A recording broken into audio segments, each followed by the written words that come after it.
Hani 31 yıllık diplomayı iptal ettiğinde sorgulanınca çıkıyordu da tam o gün onu da kaldırttın ya.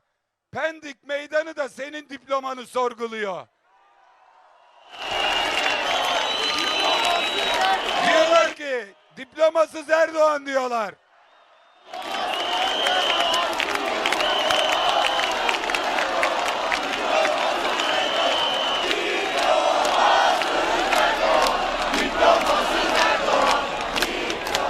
Erdoğan, diploma sorgulatacaksan öyle yandaş bir tane öğretim görevlisini yalandan yaptığı bir yüksek lisansla oraya buraya koyup da talimat vererek diploma sorgulatılmaz.